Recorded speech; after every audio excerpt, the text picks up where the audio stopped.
Hello everybody, my name is Charlie and welcome back to a brand new episode of Dr. When. So today this is another video of, season 2 of Dr. When, my sort of rebooted channel that I started a couple of weeks ago, and today, because of the new, relatively new video schedule, yes, it's Friday, so I'm going to do another chapter in my fan series. Today is time for the penultimate or second to last chapter of the Horror of Skaro, the second story in my fan series with the second Doctor and Jamie.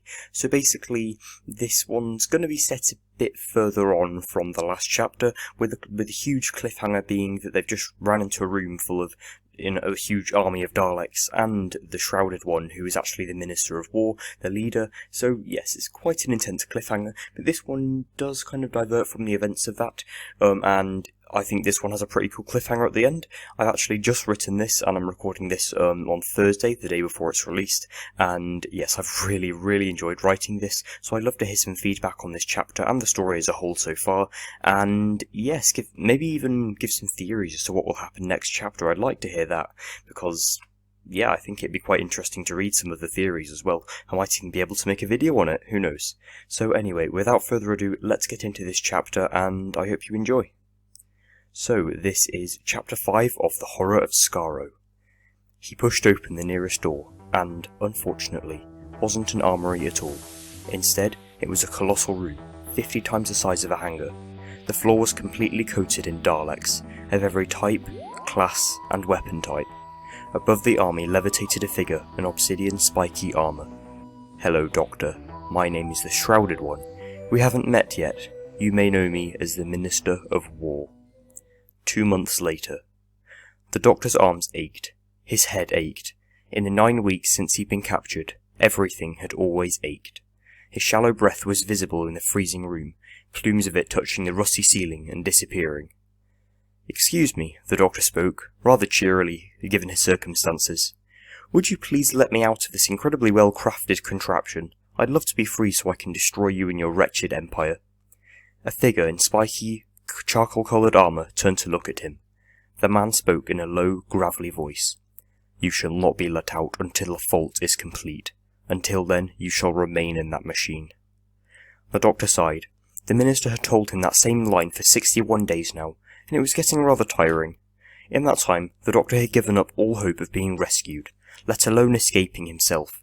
He didn't even know where he was. Was he underground? Still in the Dalek base? On Skaro? He hadn't a clue. He didn't even know if he was in that multiverse. Jamie's eyes opened slowly, his arms pulling himself up to view the bleak room he lay in. Groaning, he placed his feet on the wooden boarded floor, and stood, his back clicking as he did so. The boy trudged into the grimy kitchen and spooned himself some porridge, the metal ladle warm on his hand. "Are you ever going to cheer up?" a kind voice spoke, from a few metres to Jamie's left. "You've been like this for 2 months, Jamie. It's all right, you know. We will find the Doctor, and we will bring him back here." Caldor was a man around 20 years old. He had medium-length, chestnut-coloured hair, and a tall, lanky frame. His sapphire blue eyes appeared to glimmer, even in the dimly lit room. Jamie had spent most of the last 2 months doing the same routine, eating porridge, reading, and feeling sorry for himself. His best friend was gone, possibly dead. Now he was in a bunker underneath Japan, trying hopelessly to formulate a rescue plan alongside Ian and Caldor. How would he rescue the Doctor?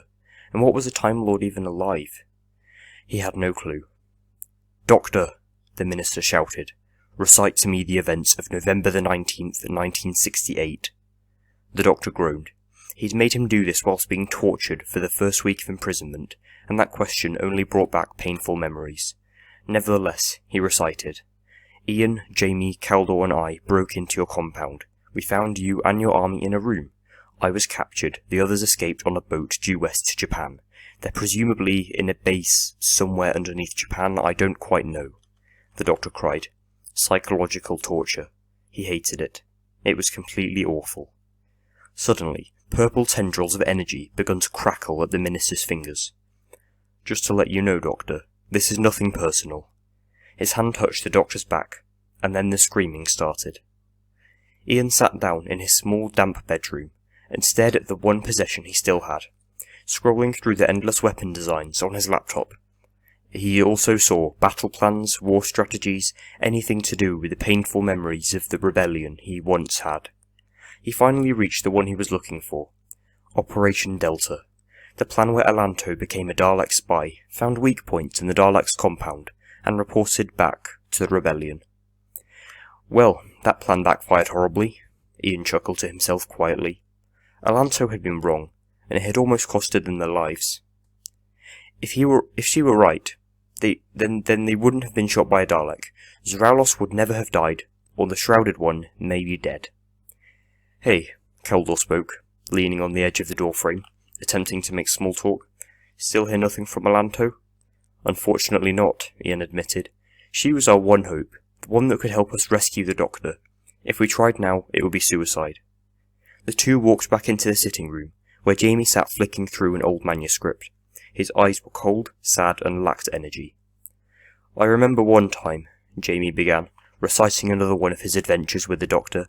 Me, the Doctor, and Victoria, my friend, visited a planet called Telos. There were Cybermen there. They killed everyone, but we had a great time. The faintest blur of a smile tugged at his lips. One of his new hobbies was relishing his past adventures with the Doctor and his other friends. The old days, he now called it. And there was another time me and the Doctor went to Australia and found this evil dictator that looked exactly like the Doctor. Jamie's little anecdote was cut short as a loud, booming sound travelled through the bunker, originating from the trapdoor above his head. Ian quickly pulled a stepladder out from the corner and climbed onto it. "Who's there?" Ian interrogated, all too aware that it was most likely a Dalek. There were no recorded rebellion members in Japan for the last 6 years.